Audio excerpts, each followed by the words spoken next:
Cyrus, the king of Persia, had a change of heart because God put it on him to make a move. He sent out a decree across his whole kingdom, letting everybody know. God, the creator of heaven and earth, put me in this position, and he's given me a mission to rebuild his temple in Jerusalem. So, if you belong to his people, pack your bags and go back to Jerusalem to get it done. And don't worry, God will be with you. For those who stay behind, support the mission. Give silver, gold, goods, and livestock, plus any extra offerings for God's house. Then, God stirred up the hearts of the leaders, Judah, Benjamin, the priests, and the Levites.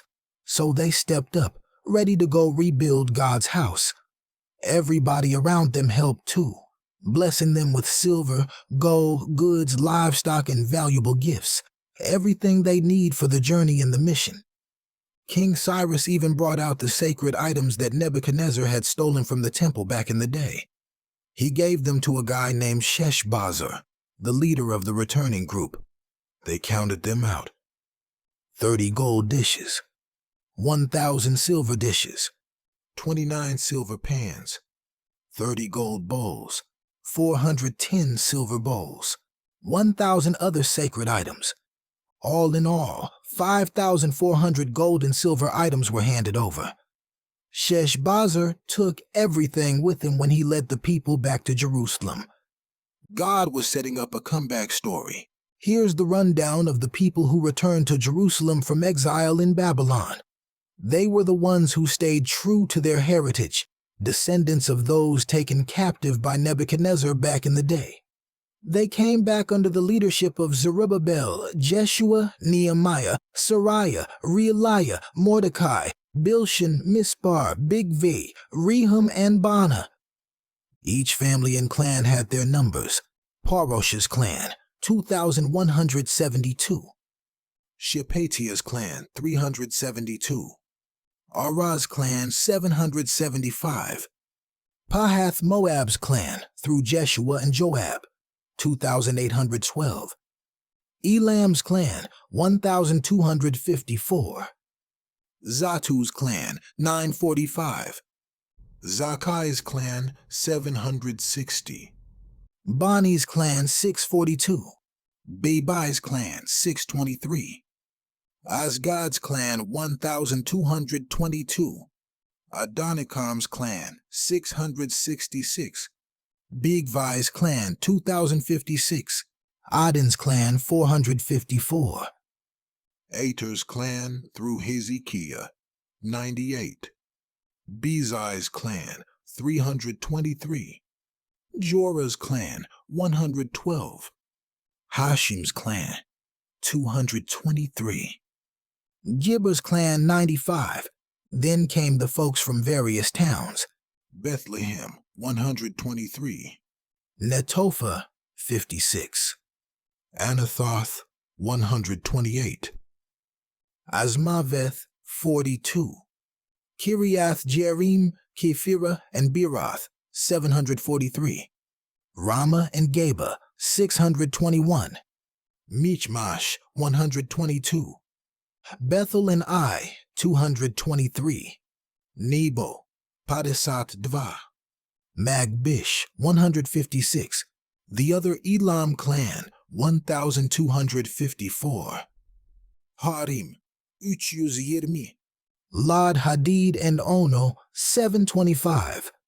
Jericho, 345. Sena, 3,630. The priests who came back. From Jeshua's family line through Jediah, 973. Immer's clan, 1,052. Pashhur's clan, 1,247. Harim's clan, 1,017. The Levites, Jeshua and Kadmiel's crew from Hodaviah's family, 74. The singers, the family of Asaph, 128. The gatekeepers, the families of Shalom, Ater, Talmon, Akub, Hatita, and Shobai, 139. The temple servants, descendants of those assigned to work in the temple. Ziha, Hasufa, Tabaoth, Keros, Siaha, Padon, Lebanah, Hagabah, Akub, Hagab, Shalmai, Hanan, Gidl, Gahar, Riah, Rezin, Nikoda, Gazam, Uzzah, Pasia, Besai, Asna, Munim, Nefusim, Bakbuk, Hakufa, Harhur, Bazluth, Mehida, Harsha, Barkos, Sisera, Tema, Nezia, and Hatifa. Descendants of Solomon's servants: Sotai, Hasophereth, Peruda, Jala, Darkan, Giddel, Shepatia, Hatil, Pokereth Hazabaim, and Ami. Some families, Delaiah, Tobiah, and Nekoda, couldn't prove their lineage, but they still returned. Same with some priests' families, Hobiah, Hakos, and Barzillai. Since they couldn't confirm they were from the priestly line, they weren't allowed to serve as priests. The governor told them to wait until a priest could consult God about it. Altogether, 42,360 Israelites returned, plus 7,337 servants and 200 singers, male and female. They brought livestock too: 736 horses, 245 mules, 435 camels, 6,720 donkeys. When they got to Jerusalem, the heads of the families gave offerings to help rebuild God's temple. Some gave gold, silver, and robes for the priests. Then everybody settled in their towns, ready to rebuild and restore what was lost. When the 7th month rolled around and the Israelites had settled into their towns, they gathered in Jerusalem as one big family. Jeshua, son of Jozadak, and his fellow priests, along with Zerubbabel, son of Shealtiel, and his crew, got straight to work rebuilding the altar of the God of Israel. They knew they had to put God first, so they set it up in its rightful place, even though they were surrounded by people who didn't want them back. They wasted no time. Morning and evening, they started offering sacrifices just like the law of Moses commanded. They celebrated the Festival of Tabernacles, offering the right number of sacrifices each day, just like it was written. Then they brought regular burnt offerings, special sacrifices for the new moon, and all the holy feasts. On top of that, they gave free will offerings just because they wanted to honor God. From the first day of the 7th month, they kept bringing burnt offerings, even before they laid the foundation for the temple. Then they got their resources together. They paid masons and carpenters, and they sent food, drink, and oil to the people of Tyre and Sidon in exchange for cedar logs from Lebanon. Just like back in the day with King Cyrus, they brought in the best materials to get the temple right. By the 2nd month of the 2nd year after their return, they were ready to lay the foundation. Zerubbabel, Jeshua, and the rest of the priests, Levites, and family leaders got organized. The Levites, those 20 years and older, took charge of the temple work. Jeshua and his sons and brothers, along with Kadmiel and his crew, stepped up to direct the workers in God's house. When they laid the foundation, it was a whole celebration. The priests dressed up in their robes and blew trumpets. The Levites, descendants of Asaph, played cymbals, and they praised God just like King David had set up back in the day. They sang in worship, giving thanks. God is good. His love for Israel lasts forever. The people responded with a loud shout, praising God because the foundation was finally laid. But while some were shouting for joy, others, especially the older folks who had seen the original temple, were weeping. The emotions were mixed: joy for the new beginning, sorrow for what had been lost. The sound was so loud that you couldn't tell who was crying and who was rejoicing, and the noise could be heard from far away. The comeback was in motion. When the enemies of Judah and Benjamin heard that the exiles were rebuilding the temple, they tried to slide in and act friendly. They came to Zerubbabel and the other leaders saying, "Let us help y'all build because we worship your God too. We've been making sacrifices to him since the days of King Esarhaddon of Assyria." But Zerubbabel, Jeshua, and the other family leaders weren't falling for it. They shut that down quick. "This ain't a group project. We're doing this for the Lord just like King Cyrus commanded us." That rejection had their enemies feeling some type of way, so they started doing everything they could to mess up the work. They discouraged the people, made them afraid, and even bribed officials to block progress. This went on all the way through the reign of King Cyrus into King Darius's time. Then, when Xerxes became king, the haters wrote accusations against the people of Judah and Jerusalem. Later, during the reign of King Artaxerxes, a group led by Rehum, the governor, and Shimshai, his secretary, sent a letter full of complaints about the Israelites. They told the king, "Yo, Artaxerxes, you need to know that these Jews rebuilding Jerusalem are troublemakers. History shows that city has always been rebellious. That's why it was destroyed in the first place. If they finish rebuilding, they won't pay you taxes, and you'll lose control over them. If you check the records, you'll see we're telling the truth. This city has a long history of uprising, which is why it was wiped out before. That's why we're sending this message, to protect your interests, because we don't want to see you take a loss. You might want to shut this down before they get too powerful." The king checked the records and saw that, yeah, Jerusalem had a history of resisting authority, so he wrote back, "To Rehum, Shimshai, and everyone in your region. I read your letter and checked the archives. You're right. Jerusalem has a history of rebellion. So here's the order. Stop the construction immediately until I say otherwise." As soon as the letter arrived, Rehum and his people rushed to Jerusalem and shut the project down by force. So, for a while, the work on the temple stopped. The opposition had won. For now. Then God sent 2 prophets, Haggai and Zechariah, to speak to the people in Judah and Jerusalem. They came with a message straight from the Lord, and it sparked something in Zerubbabel and Jeshua.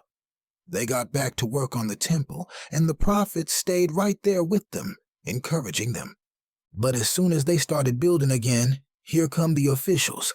Tatnai, governor of the region beyond the Euphrates, Shethar-Bozenai, and their crew. They pulled up, questioning everything.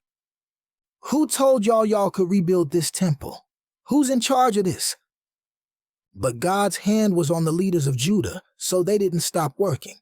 Instead, Tatnai and his team wrote a letter to King Darius, trying to get an official ruling on the matter. Here's what they wrote. "To King Darius, we need you to check something for us. We went to Judah and saw that the temple of the great God is being rebuilt with large stones, and the work is moving fast. We asked them who authorized this, and they told us about a decree from King Cyrus. They said that when their ancestors were taken into exile by King Nebuchadnezzar, everything in the temple was stolen and taken to Babylon. But then, King Cyrus issued an order for the temple to be rebuilt and even gave back the gold and silver items. He handed them over to a man named Sheshbazzar and made him governor, telling him to go rebuild God's house. Sheshbazzar came and laid the foundation, and they've been working on it ever since. It's not finished yet, but they're still going strong. So, King Darius, we're asking you to check the royal records, see if King Cyrus really did give this order, and let us know what should be done." The opposition thought they were about to shut it down again, but they had no idea that God had already set the plan in motion. King Darius got the message and went straight to the archives to check the records. Sure enough, they found the decree from King Cyrus. It said, "Let the temple of God in Jerusalem be rebuilt as a place to offer sacrifices. Let its foundation be strong, 60 cubits high and 60 cubits wide, with 3 layers of large stone and 1 layer of wood. The costs will be paid by the royal treasury. Also, all the gold and silver items that Nebuchadnezzar took from the temple must be returned to their proper place in Jerusalem." After reading this, Darius sent his own decree to Tatnai, Shethar-Bozenai, and their crew. "Stay out of their way. Do not interfere with the work on God's temple. Let the governor of Judah and the Jewish elders rebuild it where it stood before. Not only that, but I now order you to pay for the costs from the royal treasury, from the taxes collected in your province. Give them whatever they need: young bulls, rams, lambs for sacrifices, wheat, salt, wine, and oil, so they can keep making offerings to their God. And if anybody tries to change this order, let them be executed, hung on a beam from their own house, which will then be destroyed. May the God who dwells in this house overthrow any king or nation that tries to stop this work." Tatanai, Shether-bozenai, and their team had no choice but to obey the decree and back off. So the Jewish elders kept building, encouraged by the words of the prophets Haggai and Zechariah. They completed the temple, just as God had said during the 6th year of King Darius's reign. Once it was finished, they threw a huge dedication celebration. They sacrificed 100 bulls, 200 rams, 400 lambs, and 12 male goats, one for each tribe of Israel, as a sin offering. Then they set up the priests and Levites according to the law of Moses, making sure everything in God's house was in order. A few weeks later, they celebrated Passover. The priests and Levites purified themselves, and on the 14th day of the first month, they sacrificed the Passover lamb. Everybody who had returned from exile, along with anyone who had turned from sin to seek the Lord, joined in the feast of unleavened bread for 7 days. The whole nation rejoiced because the Lord had changed the heart of the king of Assyria, giving them favor and strength to complete his house. God's promise had come full circle. The temple was back. Some years later, during the reign of King Artaxerxes of Persia, a man named Ezra stepped onto the scene. He was a priest and scribe, a direct descendant of Aaron, the original high priest. Ezra was deep in God's law. He studied it, lived by it, and taught it to others. King Artaxerxes gave Ezra everything he needed because God's hand was on him.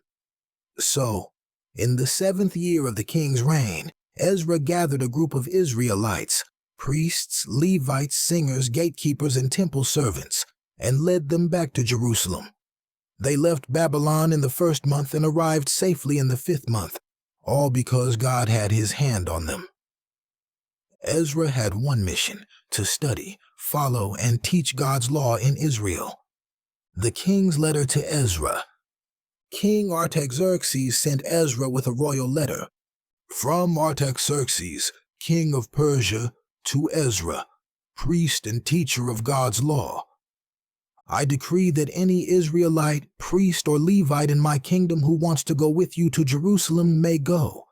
You are sent by the king and his advisors to make sure Judah and Jerusalem are following the law of your God.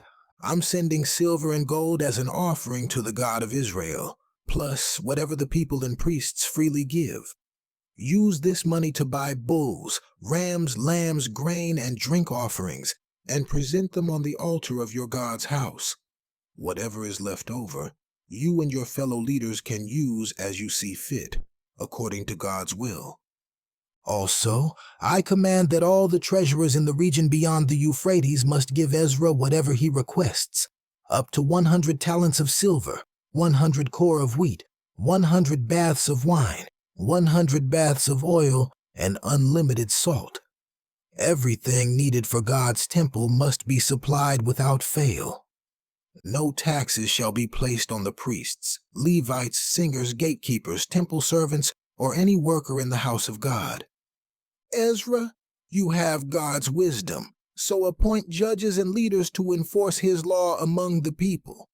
Anyone who refuses to follow God's law or the king's law will face swift justice, whether it's death, exile, fines, or imprisonment. Ezra praises God. After reading this, Ezra praised God. Blessed be the Lord, the God of our ancestors, who put it in the king's heart to honor his house and showed me favor before the king, his advisors, and his officials. Because God's hand was on me, I found the strength to gather the leaders of Israel and bring them back with me. God was still making a way. Here's the list of the family leaders who traveled with Ezra from Babylon to Jerusalem. Gershom from Phinehas's family, Daniel from Ithamar's family, Hattush from David's family, plus descendants from Parash, Pahath Moab, Zatu, Shechaniah, Adin, Elam, Shephatiah, Joab, Bebai, Azgad, Adonikam, and Bigvai, all with their respective numbers, gathering the crew. Ezra gathered everyone at the Ahava River for 3 days, checking the people and priests, but he noticed something. There were no Levites in the group. That wasn't going to work because the Levites were crucial for temple service. So he sent some trusted men to go find Levites and bring them back. They reached out to Iddo, a leader at a place called Keziphia, and God moved their hearts.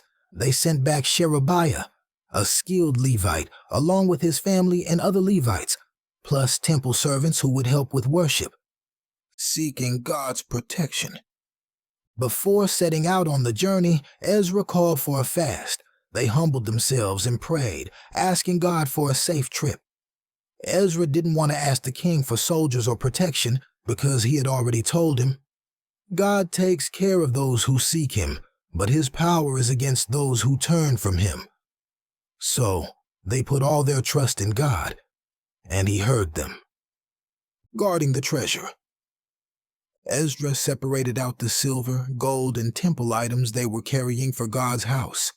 He weighed out 650 talents of silver, 100 talents of silver items, 100 talents of gold, 20 gold bowls, 2 expensive bronze items as valuable as gold. He handed everything over to the priests and Levites, telling them, This is holy. You and the treasure are set apart for the Lord. Guard it carefully until you weigh it again in Jerusalem in the temple. Arriving in Jerusalem, God protected them the whole way. No enemies, no ambushes, just safe travels. When they reached Jerusalem, they rested for 3 days. Then they took everything to the temple, where it was weighed and recorded. The priests and Levites made sure every piece was accounted for. Afterward, they offered sacrifices to God, 12 bulls for Israel, 96 rams, 77 lambs, and 12 male goats as a sin offering. Then they delivered the king's orders to the Persian officials in the region who supported the work on the temple. Ezra and his people had made it. The mission was still on. After everything seemed to be going well, some of the leaders came to Ezra with bad news. Ezra, we got a problem. The people of Israel, including the priests and Levites, haven't kept themselves separate from the surrounding nations. They've been marrying foreign women from the Canaanites, Hittites, Perizzites, Jebusites, Ammonites, Moabites, Egyptians, and Amorites. And it's not just the regular folks. The leaders and officials have been the worst offenders. When Ezra heard this, he was devastated. He tore his clothes, pulled out some of his hair, and sat down in shock. Everybody who still feared God's commands gathered around him, knowing this was serious. Ezra sat there, overwhelmed until the evening sacrifice. At that moment, he dropped to his knees, lifted his hands toward God, and prayed. God, I'm ashamed. I can't even lift my face to you. Our sins are stacked up higher than the heavens, and our guilt runs deep. From the days of our ancestors until now, we've been caught up in sin. That's why we've been conquered, exiled, and humiliated. But even in our punishment, you showed mercy. You gave us a little hope, a chance to rebuild, to have a home again, and to worship you. You didn't destroy us completely, and you blessed us in the middle of our struggle. But now, after all that grace, here we are again, going back to the same sins. You warned us not to mix with these nations, not to marry them, because they would lead us away from you. You told us that if we obeyed, we'd be strong and blessed in the land forever. So, what can we say now, God? We're guilty, and honestly, we don't even deserve to stand before you. But you are righteous, and here we are, surviving only because of your mercy.